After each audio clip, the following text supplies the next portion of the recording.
Along with that, you met Jane Fowler while you were in college. Yes. Who have you been seeing lately? Since then. 35 years. Yes. He's never been one to follow the rules, whether they're about comedy, life, or love. He had been quiet for decades about a very personal matter, but now he said something that has everyone talking. Why hasn't he married his longtime partner after all these years? Stay tuned to find out what Gervais finally said and why fans are shocked and pleased by it. The unusual rise of Ricky Gervais.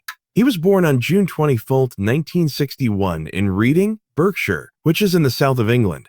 He grew up in the neighborhood of Whitley with a working-class family. Lawrence Gervais, his father, was French-Canadian and worked as a laborer and hod carrier. Eva, his mother, was English and raised the kids while her husband worked outside the home. Ricky was the fourth child and the youngest. Even though money was tight, the house was fun to be in. How he saw the world changed because of his early years. Being honest, real, and ready to question everything is what makes them unique. Gervais knew he wasn't religious by the time he was a young kid. He said it was easy for him to say that he didn't believe in God. He asked his mom why God let kids die, and she told him not to ask such things. That wasn't enough for him, though. After that, he had faith in facts and reason instead of religion. Later, this way of thinking would show up in his comedy, which often goes against what people think is right and breaks rules. Ricky did something very different before he became a famous comedian. During the early 1980s, he started a pop duo with his friend Bill McRae while studying philosophy at University College London. They were called Sayona Dancing. They made a deal with London Records and put out a few songs. Some of them did well in the UK, but one of them, More to Lose, did really well in the Philippines. Later, Gervais laughed about the experience and said that he knew even back then that pop music might not be where he'd make his name. Ricky tried singing but failed, so he went to work in radio and TV. The job was at XFM, a radio station in London. It was there that he met Stephen Merchant, a young graduate who was working as an intern. Everything changed after that meeting. Merchant had potential, and Gervais saw it right away. The two quickly became artistic partners. They worked together to make The Office, a show that looks like a mockumentary. It was hard to get people to watch The Office at first. It wasn't like typical British humor. It was dry and awkward. It didn't seem like the players were playing the parts.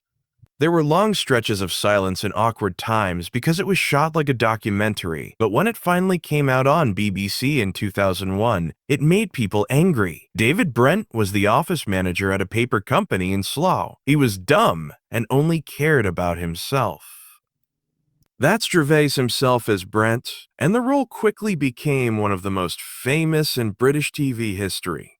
Because of how well The Office did, Gervais's life changed in an instant. A lot of people loved it, and it changed the way people think about humor. The biggest surprise, though, was when the show was made into a movie in the US. After The Office became a hit, Gervais kept making his own shows that were both funny and sad. What's extra, he played Andy Millman, an actor who was having a hard time and was surrounded by famous people who liked to make fun of themselves. The show talked about fame, being let down, and keeping true to yourself. It was funny and sad, just like The Office, which is what Gervais is known for. Derek, a touching show about a kind and simple man who works in a care home, came next. Some critics thought it was too emotional, while others thought it was just right. But a lot of people liked how Gervais took chances and showed his softer side. He put out the series Afterlife in 2019. It's about a man who is dealing with the death of his wife. It was honest, sad, and funny in a dark way. It became a huge hit around the world on Netflix and showed once more that Gervais could combine funny stories with serious ones about people. It had 3 seasons and got him praise for how honestly it showed sadness, depression, and trying to find meaning in life after loss. Next, we'll look at how Ricky's being completely honest both helped and hurt him. Ricky has no filters on. Because he's funny, Ricky Gervais doesn't hold back. He never changes what he thinks, even if he knows some people won't like it. And he does say things that he knows will make people feel bad sometimes. He is like that in some ways. Gervais has made a name for himself over the years as someone who is honest, doesn't want to be sorry, and tries to offend people on purpose. He doesn't care about what other people think, Besides, he doesn't want to play it safe. It's important to Gervais that anger and harm are not the same thing. In conversations and stand-up shows, he talks about this idea a lot. He thinks that someone hasn't really been hurt just because they feel upset. For him, being offended is a personal thing. It's not physical, but mental. According to Gervais, no one has the right to never be hurt. He thinks everyone should be able to say what they think, even if other people don't agree. He thinks it's more important to protect free speech than to protect people's feelings. Gervais has always been against political correctness because of this. He thinks of it as a way to keep people from saying things that are funny, important, or true. To him, political correctness tries to clean up the world too much and makes it tough to talk about real problems. For people, including entertainers, to not be afraid to speak out. Gervais wants them to be honest, even if it makes them feel bad. He says that the most important things to talk about are the ones that are hard. There have been many fights between Gervais and the people and the media over the years. Some people like how brave he is, but others think he goes too far. People don't like the jokes he tells about religion, gender, famous people, and even death. A lot of people have argued with him online, especially on Twitter, where he often answers critics personally. He doesn't give up, though. He thinks that jokes lose their funny power when they are explained away. Along with being a well-known atheist, Gervais is also known for being a strong opponent of organized religion. He's been very clear that he doesn't believe in God, and in his stand-up routines he often makes fun of religious views. Some people think this is brave, while others think it's rude. Gervais says he doesn't mean to hurt anyone. He's only saying what he thinks and using fun to do it. He says that everyone has the right to think what they want, but he also wants everyone to have the freedom to question those beliefs. He is also known for calling out famous people in the entertainment business. Gervais often makes fun of powerful people, whether it's their money, their fake action, or their sense of how important they are. People in Hollywood don't see him the same way they see them because of this. He doesn't try to be like everyone else. Being honest is more important to him than being liked. He doesn't think everyone will agree with him. He doesn't want that at all. He wants people to think about it. That's what he wants. People to think, laugh, and be honest about the world around them. That's what his jokes are about. Next, we'll talk about Ricky's performance at the 2020 Golden Globes, which truly shocked everyone. The 2020 Globe Awards night, on January 5th, 2020, Ricky Gervais took the stage at the Beverly Hilton Hotel in Los Angeles to take charge of the 77th Golden Globe Awards. Yes, it made me feel bad, but it was also true, sharp, and memorable. Ricky's moments that made people mad. Ricky Gervais has never been one to stay out of trouble. He seems to walk right into it most of the time. Gervais always says what he thinks, whether he's on stage, in an interview, or especially on Twitter. He doesn't back down when people don't agree with him. Over the years, this has caused a lot of public fights, arguments, and strong responses from both fans and critics. But there is a man who really cares about one thing: the freedom to speak out even if it makes other people mad. One place where Gervais's strong personality really shines through is on Twitter. He joined the site when it was just starting out and quickly gained a lot of fans. But unlike many famous people who use social media to promote their work or make well-thought-out comments, Gervais used it like a public diary. He made fun of, argued, insulted, and challenged other people, which often made the news. He has used sarcastic one-liners and long threads to support his views on religion, free speech, comedy, and human rights in his tweets. A lot of his most controversial internet fights have been with activists and groups that fight for rights. Some trans advocates don't like what Gervais says, especially about gender and how people see themselves. He has been called ignorant or transphobic by people who point to jokes or comments he has made that they say make fun of trans people. In reaction, Gervais said that he agrees with trans rights, but doesn't believe that comedians should not be able to make jokes about them. People are often shocked to learn that they've never been married. Ricky and Jane have been together for 40 years, but they have made it clear that they don't want to get married. One more thing that makes them different from many long-term couples is that they've said they never wanted kids. Gervais said that they both knew early on that they didn't want to be parents. He has been honest about why he doesn't want kids. He says he likes being free and doesn't think having kids would have made his life better.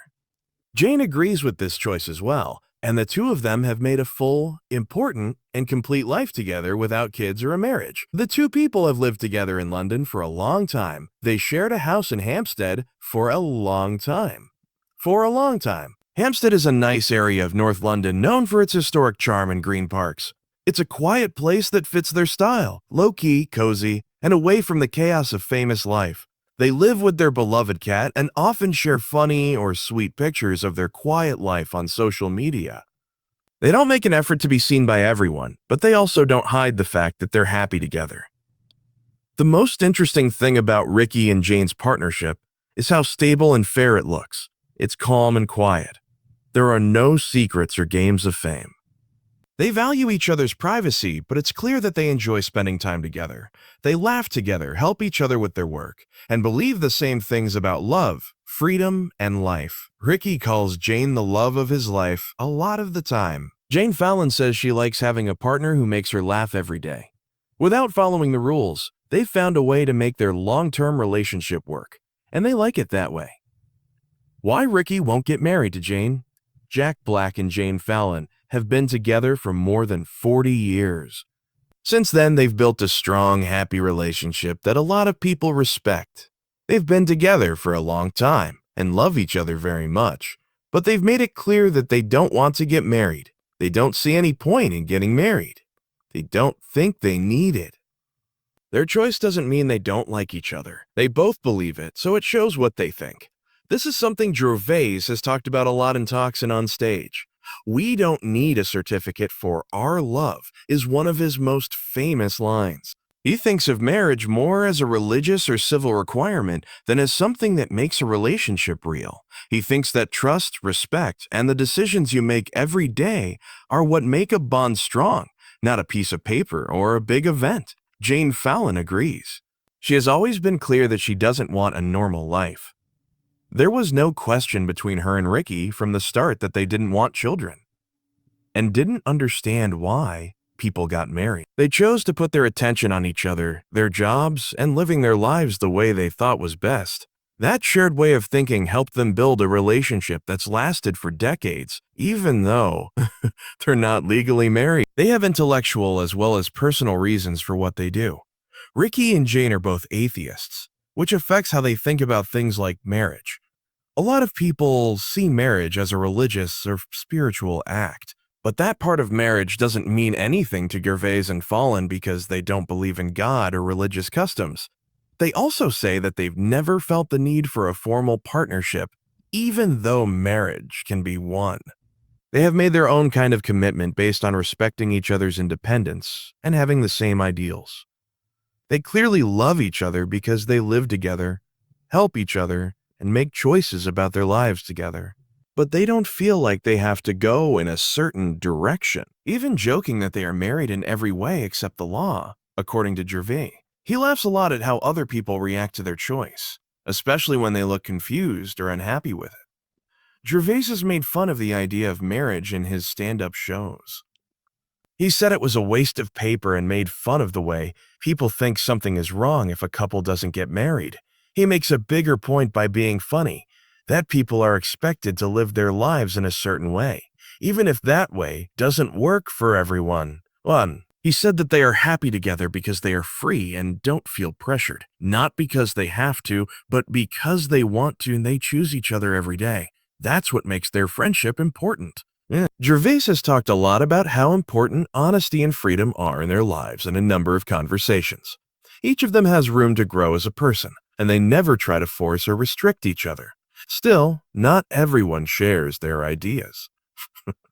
Traditionalists, or people who think that marriage is necessary for a serious relationship, have sometimes spoken out against the pair over the years. Some critics have said that not getting married is a way to avoid making a commitment. Some people have asked them why they don't want to make it public now that it's been so long. But Gervais has always answered straight out and quietly, They don't have to show anyone anything. Many fans, on the other hand, like how they do things. The way Ricky and Jane are together shows them that love doesn't have to follow rules. A lot of famous relationships end, but theirs has stayed strong without them getting married or having kids. It's a friendship based on choice, not duty. And that's something that motivates people. The couple's choice also shows how views are changing in the modern world. These days, more people choose to live together instead of getting married, and many couples also choose not to have children. Gervais and Fallon were ahead of the curve on that one. They chose those things many years ago and haven't changed them because it's cool, but because it's who they are. In the end, their relationship works not because they didn't follow custom, but because they made it real without having to. It's not their goal to send a message or get other people to live the same way. These two people are just living the life that works best for them, and in their own way. Don't forget to like, comment, and follow if you like this video. You can find more videos like this one here.